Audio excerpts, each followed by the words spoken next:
The broadcast is now starting. All attendees are in listen-only mode.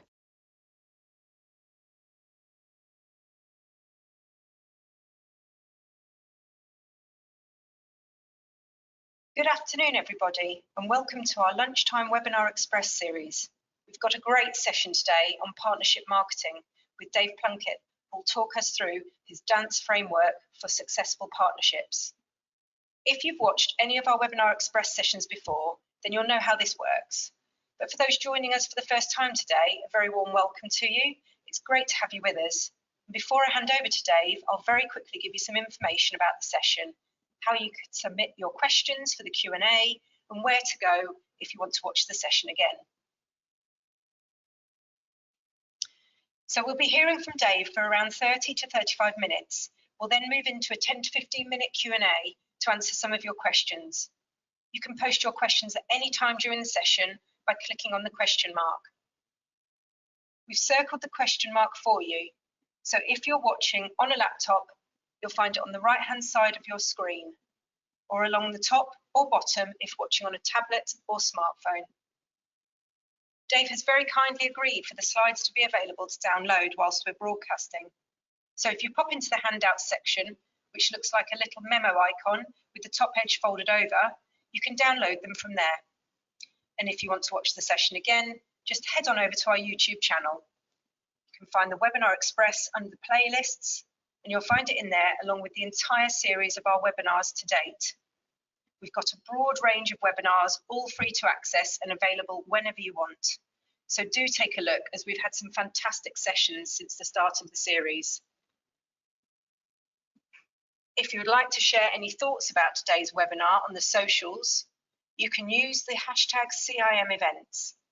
We love to see your comments on the socials, so please do get involved and let us know what you think of today's session. And finally, if you're a university student attending today's webinar, then you may wish to sign up to the CIM Marketing Club. All you need to do is take a photo of the QR code that's on the screen.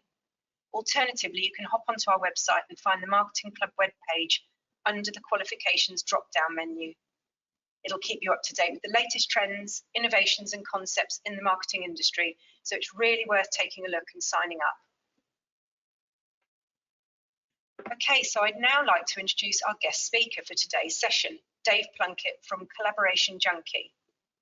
If you'd like to turn on your webcam, Dave, I'll pass things over to you and the floor is yours when you're ready. Awesome, thank you very much, and good afternoon, everyone. I hope this finds you well. Let's just get these slides moving on. There we go. So welcome to Mastering the Partnership Dance.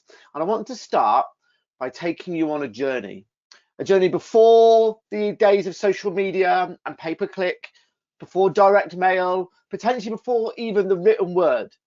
Back in those prehistoric times even, if you wanted a new route to market or someone to help you with your new brand positioning, then essentially word of mouth and working collaboratively and in partnership was the only thing that you had available to you. Word of mouth is the oldest, and I would argue still the most successful form of marketing for most brands, and yet it's one that so few of us really pay attention to and have much of a strategy around. And that's why I want to work with you and share some insights on today. So before we do that, we'll do a little bit about just a very brief bit on why it is that I'm speaking and why you might want to listen to me. So other than being a relatively cute kid, I think, I've got a bunch of background in this. But what I'm going to quickly do is, while I talk to you, I'm the least important thing today. So while I talk you through a bit of my history, we're just going to pop a poll up, which will just be good for me to get some insight as to where you're at with partnerships at the moment.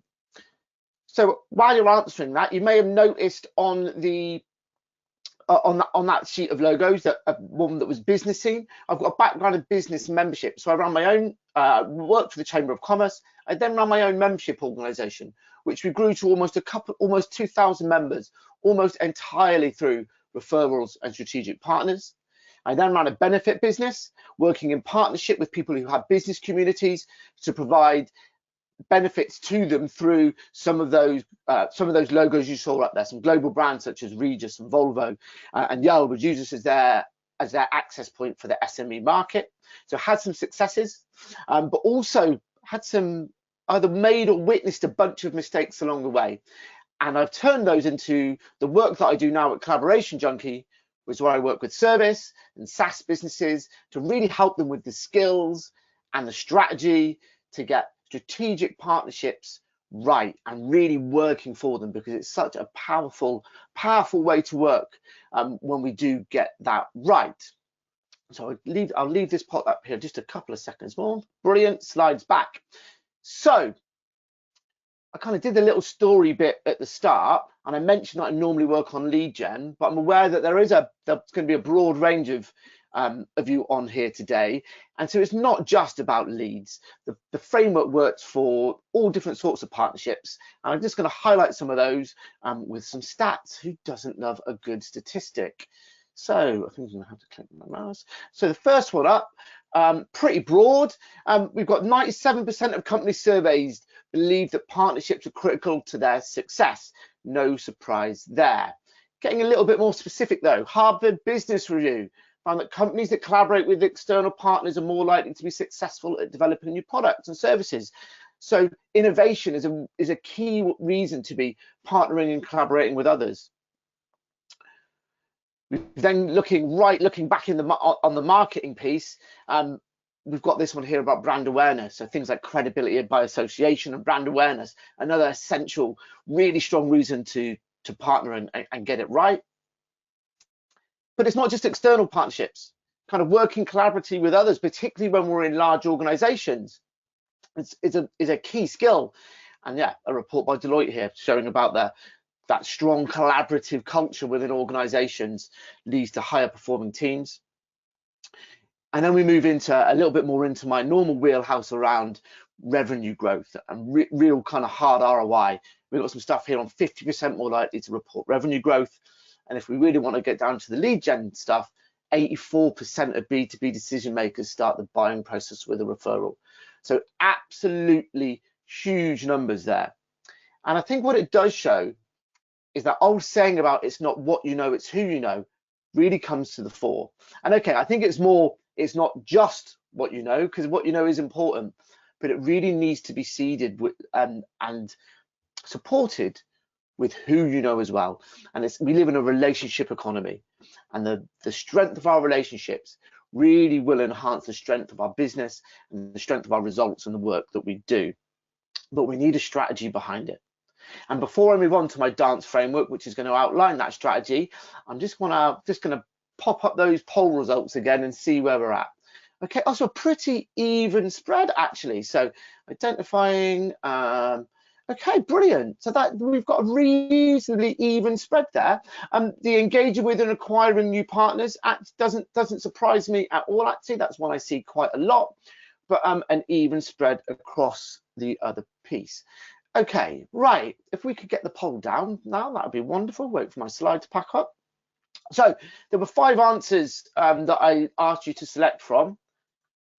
And funny enough, they relate to the 5 steps in my dance framework. And they are discovery, discovering who your ideal partners are, assembling the systems and processes to scale, nurturing the relationship so they remain really strong, helping with that connection piece, so helping your partners activate the partnership and do what you want them to do, and last but not least, engagement, going out and finding partners.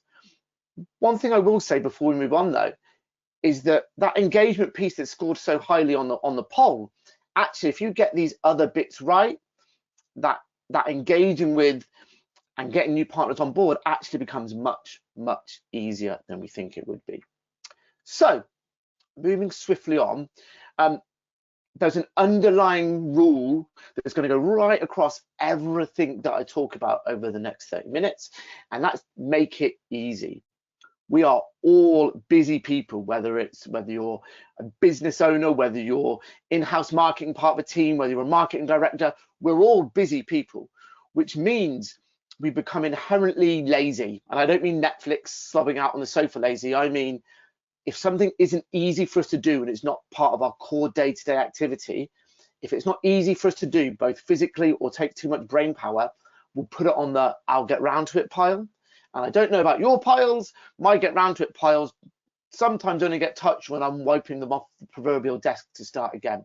So the easier we can make it for our partners to either engage with us or work with us or see an outcome, the more likely they are to do what we want them to do. So with that in mind, we'll move on to the first step of the dance framework, which is discovery. And this is all about understanding who your ideal partners are. It doesn't mean we don't work with other people in whatever capacity we're looking for, but if we have a really clear image of who those ideal partners are, we're much more likely to attract them and we're much more likely to have a strong message. And the first thing we need to do here is be specific. So the first thing is about having a really clear understanding around why you're looking to partner. Is it brand awareness, or is it leads, or is it innovation? What is that main reason you're looking to partner? And if you have more than one reason to partner, that's fine, but it's quite rare that one partner will cover all of those bases and be the ideal partner for that. So have a really clear image in your mind around what you're looking to achieve from any given partnership, so that you have a really clear understanding of what the ideal partner looks like for that specific piece. From there, it's about being really targeted about what the end goal is and who the end audience is, because only from there can we be really clear about who our ideal partner is. And the reason why this is so important is because it allows us to lead on to understanding what our partner value proposition is. And this is the bit that makes the going and getting partners so much easier. And it's not about understanding why you want to work with another partner. It's about positioning your proposition in a way that really speaks to them. If I can use kind of lead gen partners as an example, all too often people will focus on, when they're talking to new partners, they'll focus on the value that they can deliver to someone's client. And all that says is, I'd like to sell to your audience, please. When actually there's people out there where the real driver for them wanting to work with you is that what you do in some way enhances their own product or service. And so if you can tap into that, what that is, and communicate that in a way that says, I want to, rather than I want to help your audience to do this, it's I want to help you to do this for your audience, then it works. Then it's a very subtle shift, but it immediately sets the partnership up on the right foot. What I mean with this is this could be a copywriter. Ideal partners for copywriters could be web developers who don't do the great copy. The web developer wants to refer the copywriter in because it means ultimately the website will perform better and their clients will be happier.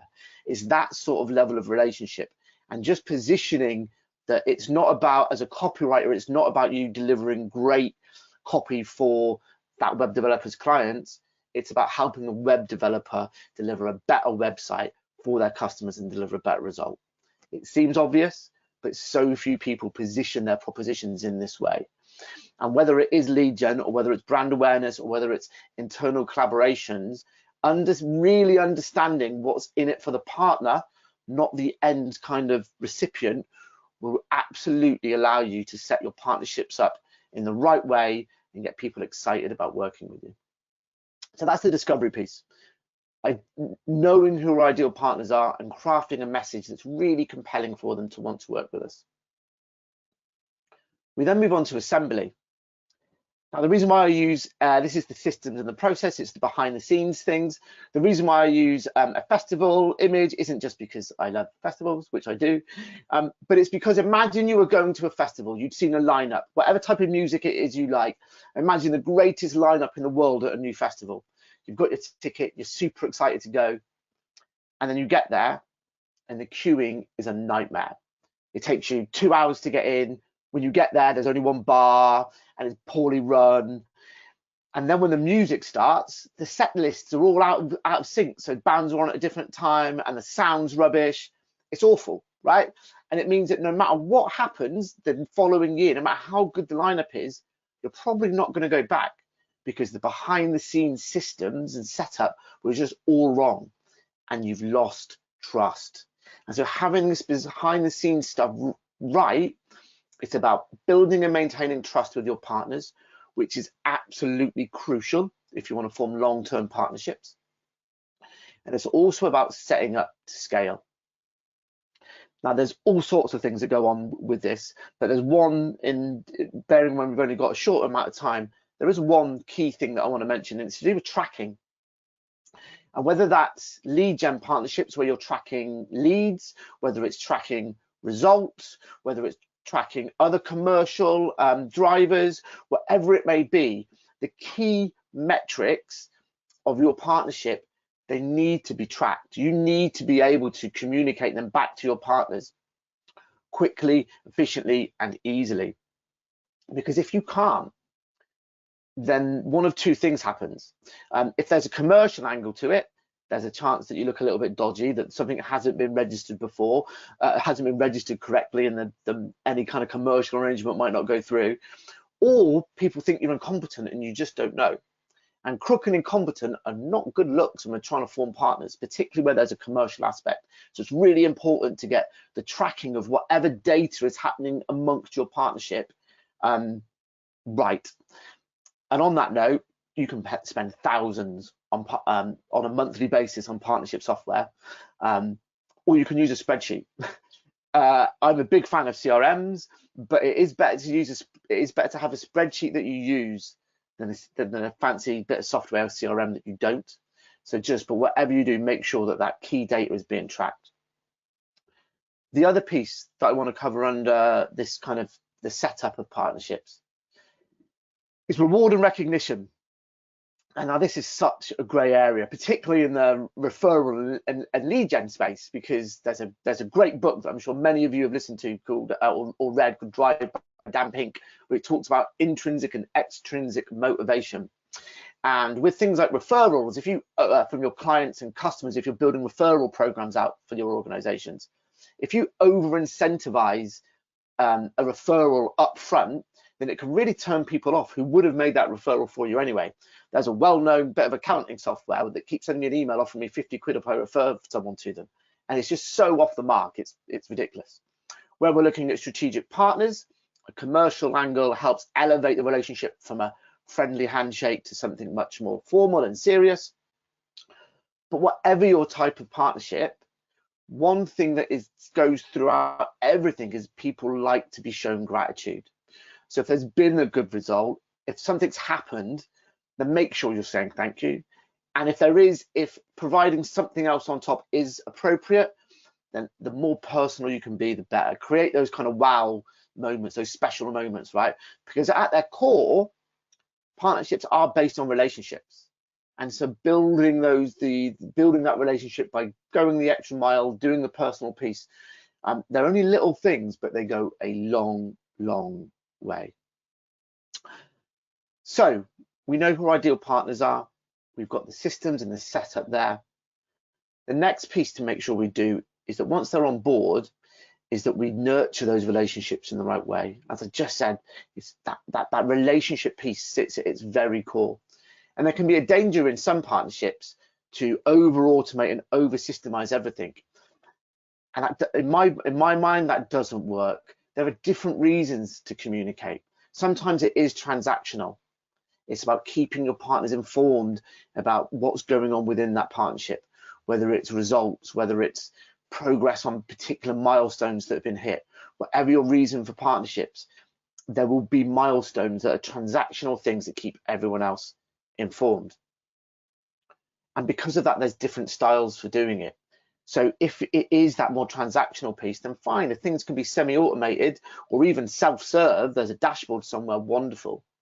But equally, we need to make sure that we're building and maintaining those human relationships. And that needs a different type of approach. Yes, we can absolutely have systems behind the scenes to remind us to do this stuff. So behind the scenes, it can be super formal, but it needs to feel informal and personal to your partners. And there's three key communication points that I want to run through, and these are absolutely universal across all partnership types, particularly and setting expectations particularly is one that I think is the number one reason where if you've had a partnership and it's not really hit the level of success it should have done, fizzled out, or even worse, ended acrimoniously, A lot of the time it's because expectations haven't been set at outset. And this can be quite a tricky thing to do. When we're all excited about a new partnership and we're going to conquer the world because we think we're on exactly the same page, kind of sitting down and taking a step back can be a hard thing to do, but it is so powerful if we do it. And there's 3 things you want to do within the expectation setting. That's look at the long-term goals, number 1. So long-term expectation setting, because even if you're just 5 or 10% out in your long-term thinking, if you don't pick that up, then over time that gap between your thinking gets bigger and bigger, and suddenly the partnership doesn't feel right, and you wonder why, and it's because you've sat out on slightly different trajectories. There's then the midterm around what do the nuts and bolts of this look like as we activate it, and that's kind of the short to midterm. The other expectation to be setting is what can we do right now to get things going. Momentum is powerful in all types of work and life, but it's particularly powerful in a partnership, particularly where there's huge scope within a partnership. To actually focus on what we can do to just get going is really powerful, because potentially things never really kick off because you just get stuck in that planning stage. So what's that simple thing you can do? Because as well as building momentum, it also kind of gives everyone a dip in the toe in the water on what people are like to work with. So it's really important to set expectations and communicate those expectations once they've been set, either in a formal partnership agreement, if that's appropriate, or at the very least a 1-page or an email that everyone buys into and goes, yes, that is how we are going to work together. These are the goals. This is what we're doing. Absolutely crucial. The second thing is keeping your partners informed. Now, this may seem obvious, but so often it doesn't happen. And I am going to use lead gen partnerships again as a specific one in this, in that when someone makes a referral or an introduction to you, and this could be a lead or it could be any type of introduction, what they're doing is they're not just making an introduction, they are giving you a little bit of their reputation. And reputation is the most important thing any of us have. And so it's up to us as partners to treat that little bit of reputation with the trust and the respect that it deserves. Your partner should never be left wondering what's happening with their reputation. So keep your partners informed at every step of the way, and so it's especially true when there's any kind of leads or data being passed, but it's true across all types of partnerships. Let people know what's going on. If there's been a hold up because there's an internal discussion going on, let your partners know. Let them know what's going on. Don't leave them wondering. And then the final piece I'm going to mention on the nurturing and the building and maintaining relationships is about having formal reviews. Now, I use the word formal in terms of we want to get them scheduled in, but they should still feel friendly and informal and relationship building. But this is about, no matter how much you're talking with your partners on a day-to-day basis around what's going on around activating the partnership, setting time aside to have formal reviews is so powerful, particularly if we set our expectations at the start. Because number 1, we can look at those expectations. If things aren't going quite as well, the fact that we've had those expectations set means that potentially difficult conversations become much easier to have. It's not about beating people around the head with a stick with these expectations. It's about keeping dialogue open and making those trickier conversations easy. The second thing we can do is we can ask our partners what we could be doing better, because we all like to think that we're great at what we do. I'm sure we can all admit that we're not always perfect. And so there may be things that we're doing that just niggle our partners. So they're not bad enough for them to pick up the phone to us or drop us an email, but they do niggle. And we don't want niggles in our partnerships. We want everything to just be smooth and easy. And so by asking the question, is there anything else we could be doing? Or what could we do that's better? So often your partners will say, oh, you know what, I wasn't going to mention it, but there is this thing. And we want that. We want those comments, because then we can rectify them and really be delivering value to our partners. The third thing, and it's my absolute favorite, is when we have these review meetings, we can take the time to ask our partners what's going on in their world. Because so often when we do that, when we're curious about what's going on in our partner's world, we find new opportunities. Curiosity is the birthplace of opportunity. And so by taking that time to find out what's going on with our partners, so often we uncover other opportunities for us or people that we know, and that collaborative effect just builds and builds. So really recommend having formal reviews. It's something that so many people don't, but it's a massively powerful tool to use. Okay. So we know who our partners are. We've discovered that. We've set up all the behind the scenes system. We've got the processes in place to communicate with our partners effectively. The next thing now is actually activating the partnership, tying it all together and helping our partners connect us to whatever it is we need them to do. And there's two aspects to this. There is partner facing. So this could be sales support. If it's a lead gen partnership or a brand awareness partnership, it's sales and marketing support in terms of giving them the knowledge that's in our heads as to how they internally can best position it is what they do. It could be technical support. It could be support with internal conversations that you can have that would be much easier for you to do than it would be for your partners. It's about understanding the touch points that your partner has with whoever the end recipient or the end goal is, and looking at, is there anything that I can do that will make my partner's life easier or make the result more effective?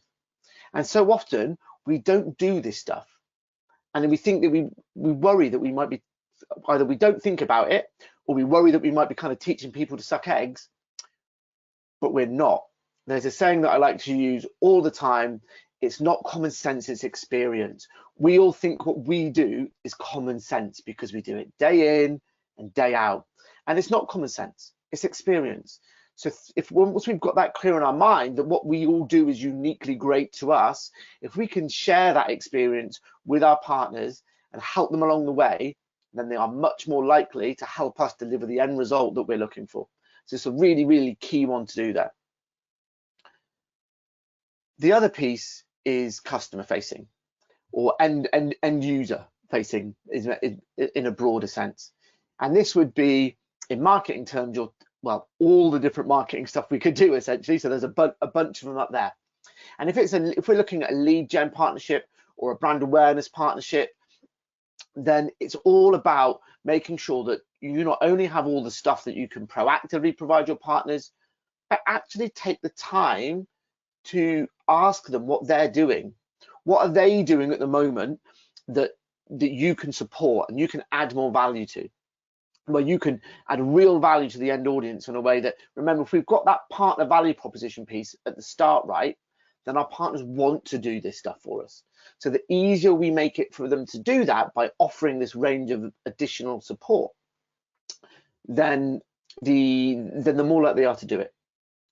Now, on that ease piece, it's also important to provide our partners with the right level of support with materials so that it's easy for them to do it. And what I mean by that is, if you've got materials that are set up to be kind of direct to market, then maybe they're not appropriate for your partners to be using. Maybe they're going to need to tweak them slightly. And so I would always suggest that you do that heavy lifting. And I say that because I was responsible for providing hundreds of thousands of leads to some of the brands and various others that you saw on that slide right at the start. And so I dealt with a number of large organizations' marketing teams, and we were sending out regular communications on behalf of our clients from promoting these other products. And the amount of times that I got content in and I had to either completely adapt it, or me or someone in the team had to completely adapt it because it was written for a corporate market, not an SME market, and then send it back for approval. Or even if the content was right, but I had to top and tail it differently so it read that it was coming from a partner. It was just annoying. And remember what we said before, we don't want annoying, we want smooth partnerships. So when you're thinking about the content you provide your partners that they may be sending out, think about giving it to them in a way that's going to be easiest for them just to lift it and use it as much as they possibly can. A really key one there. And again, this also works really well when you've got multiple partners, because you have to do that work once and then send it out multiple times, rather than each individual partner going in and making those tweaks, potentially sending it back to you for revisions, which is more time on you. So do the heavy lifting, make it easy. Okay, so we're on nearing the end now, nearing the end of our dance together. So we know who our ideal partners are and what our value proposition is. We know that we need to set up the right systems behind the scenes. We know that we need to communicate in them both from a transactional point of view and a relationship point of view, setting expectations, monitoring those on an ongoing basis, and we're doing all we can to help our partners actually activate the partnership and do what they need to do. The final piece is going out there and getting new partners. Now, there's two things to remember here. But first of all, on the subject of partners, depending on your partner types, it may be a kind of a phased approach to a partnership program, particularly if you're in the kind of the external partnership space and it's around getting more visibility or getting more leads or driving more engagement. Your ideal partner, if you're just starting out on your partnership journey, your ideal partner for right now is not your ideal partner for all time, if you know what I mean. If you get too large, potentially, if you get too large a partner in early doors, they could break your system. They might deliver more leads than you need, whatever it may be. Quite often, our early adopter partners, we want them to be people that maybe we know, or at least at the very least are friendly and sympathetic, and so we can build our partner programs out with minimal stress and minimal pressure. So finding those early adopter partners and then building out from there, once we've got case study and testimony and we've tested all our systems and we know what works, can be a much stronger play. And it also means getting those larger partners becomes much easier because we've got proven case study and testimony. But the key thing here, I'll push the button the wrong way. Key thing here is first of all, really remember that partner value proposition.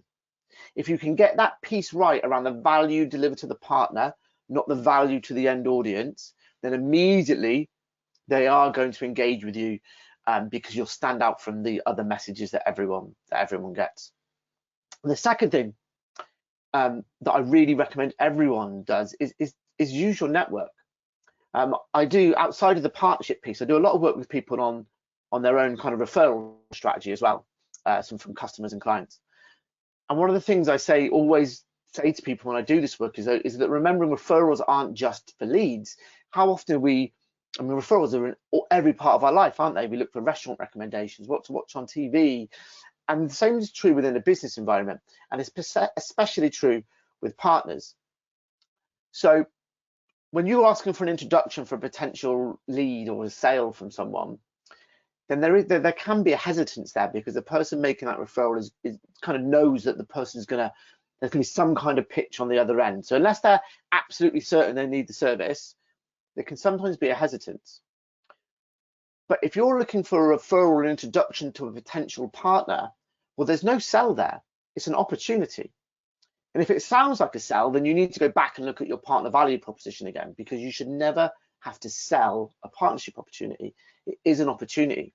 And so by looking at what we've got in our network, most of the time we've got within our either directly or in our first circle, we've got the people that are right for those early adopter partners to see where we're going.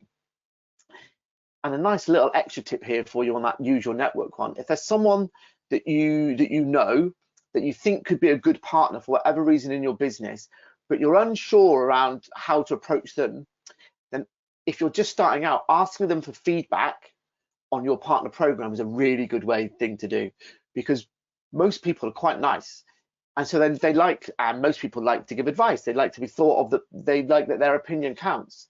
And so if you ask someone for help, if you say, look, we're building this partner program, you fit within our demographic, I'd really appreciate your feedback on whether we've kind of hit the nail on the head here, then most people will say yes.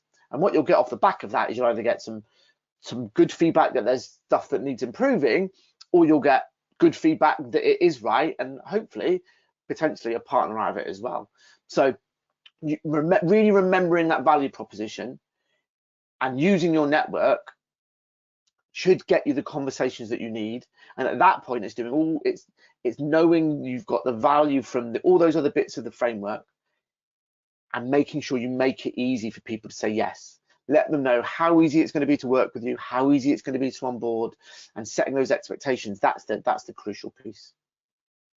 Okay, so I think I've been about bang on half an hour, I think. So as a recap, be crystal clear on why you're partnering and who your ideal partner, and therefore who your ideal partner is and what that partner value proposition is.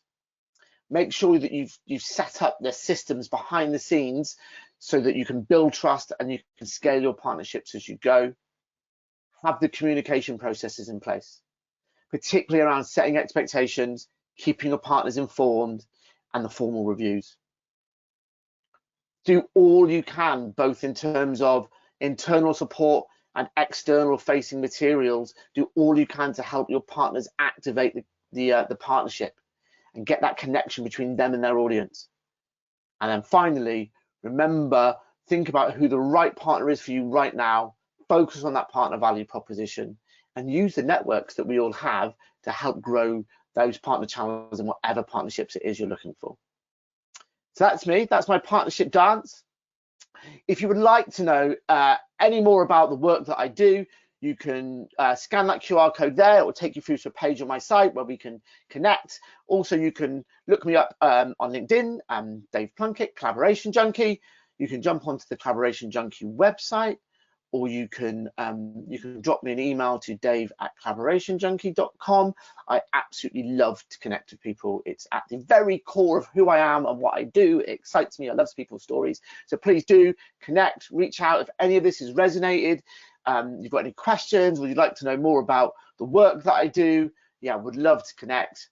Thank you all for listening. I guess it's over to Q&A now. Fantastic. Thanks so much, Dave. Yes, over to the Q&A, and we've already had some great questions, which we'll get underway in just a second. Please do continue to post any questions you might have, and we'll try and get through as many as we can in the next 15 minutes or so. Just a little reminder that if you want to comment on the socials about today's webinar, you can use the hashtag CIM events, and we've just popped that up on the screen again for you. So just heading into our first question, very first to ask was a clarification actually, Dave, because the sound momentarily dropped out when you were talking about the title of a particular book. I just wondered if you could repeat that for us, as there were a few people that wanted to get the title of the book. Yeah, okay, it's Drive by Dan Pink, and it's all about motivation. It says, I mean, I listen. I'm an Audible person, and he does the narration, I think, or if he doesn't do it, it's someone good. So yeah, Drive by Dan Pink. Fabulous, thank you so much. So some of the other questions that came up, we had one that's asking if you could provide an example of two lesser known brands who have collaborated with a partnership that's benefited both brands. Is there anything that you can think of examples wise? Yeah, of course. I mean, it's the work that I do day in, day out, so I can use some client examples. One of the people that I work with, did some work with, was a telemarketing agency actually, and they were trying to lead their partner program by pushing on their commission and referral fee, which kind of, as I mentioned, it didn't excite people. So we switched up the partner value proposition. So they started working with and partnering with people who did inbound leads, so SEO, pay-per-click, that type of search-based marketing, because where that partnership works really well for the search and inbound marketing, search marketing agencies is, yes, they should really only be judged on the number of leads and the quality of leads that they provide, but really the end result that the client wants is new customers. But the problem for the people that providing the leads was once they've handed them over to the customer, they've lost all control over them. So by them referring in and working with someone who was going to follow up those leads really efficiently and well, meant that more of the leads got converted, which meant the clients were stickier and actually started investing more in more search and more inbound requirements because they were seeing more end results. And so that's that piece. It's looking at who's in that chain and going, right, well, they're the ideal partners for me because they fit into this chain. Someone I'm working with right now, actually, which is completely on a different angle. I'm just thinking because I had a session with them earlier this morning. They're a construction consultant, so they're like a quantity surveyor, but for when big civil engineering projects are going really wrong, they step in. They actually partner with normal quantity surveyors who are typically the first port of call here. And the reason why that partnership works really well is because the quantity surveyors they partner with, they're out of their depth a little bit when this stuff starts going wrong. It's a unique skill set. And so rather than them take the extra time and effort to work through this stuff, they'd rather hand that over to someone who's a bit more specialist, take a commission fee, and get back to doing their higher margin, higher value, day-to-day stuff. So it's really about looking at where your service is and thinking about, well, whose product or service comes either directly before mine or overlaps with mine, because typically that is where you've got some extra value to add. Fantastic, thank you. And looking from that end of the spectrum to another end of the spectrum, one of the questions is asked if you're looking at really large organisations, e.g. Microsoft, the relationships can be quite a challenge as there's a lot of people involved and a lot of things to try and connect. How would you recommend, from a marketing director perspective, to help shape experience when you have relatively limited control over such a large organisation as a whole? Yeah, and obviously the more moving parts there are, the trickier it is. I think from that point of view, the framework is still valid, and it really comes down to the expectations at the start. So there is a really clear common objective for everyone involved, no matter what it is. This is our overriding objective, because where there are people working on little bits of it, is remembering what that goal is. And then I would say it's about, and it kind of links in with a formal review piece, but it's about what big events could you do? What things are there where you can get everyone involved? Is there a big kickoff event? Is there a big review event? Is there anything that can be done that just periodically brings everyone together, reminds them of what that overall goal is, and how important every individual's units or people's role is within that, and just kind of recalibrates everyone and gets them back on track. So I think it really does come down to that. The nurturing piece, I think, is more important than ever in that, both on a granular level, and then, as I said, is that big picture community piece. Fantastic, thank you. And sharing wins. I should have added that, sorry. And sharing successes, kind of celebrating the wins. We don't do that often enough, I don't think, in business in general, and particularly in partnerships. So it's all too often we move to the next thing, and sharing wins and successes is a great way of inspiring people to keep going. So perfect, thank you. Another question we had was, how would you recommend launching a referral program? Right, grey area. It really does depend on your business, right? Because this comes back down to what we were talking about, extrinsic and intrinsic motivation. If you are a sales-led organization, or your audience is kind of sales growth focused type people who are going to be extrinsically, so it's kind of reward motivated people, then great. Launch a referral program and have a reward there that drives it. I would always position it as a thank you for referring, though, rather than the reason someone will refer you. The reason why someone is going to refer you is because they know, like, and trust you, and they want to increase their reputation either with the person they're making a referral or with you as the person they're referring to, right? That, in most cases, that will be the driver. So the reward piece, though, absolutely can be crucial if people are that way incentivized, but do it as a thank you rather than the reason.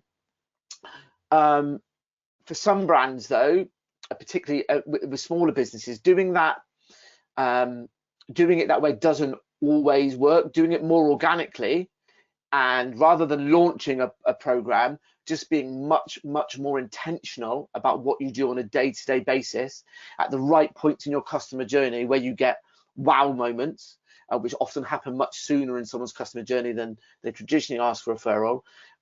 Just being more intentional about we are going to ask for referrals more can often have a greater impact than sending a mass email out offering people an Amazon voucher if they refer you.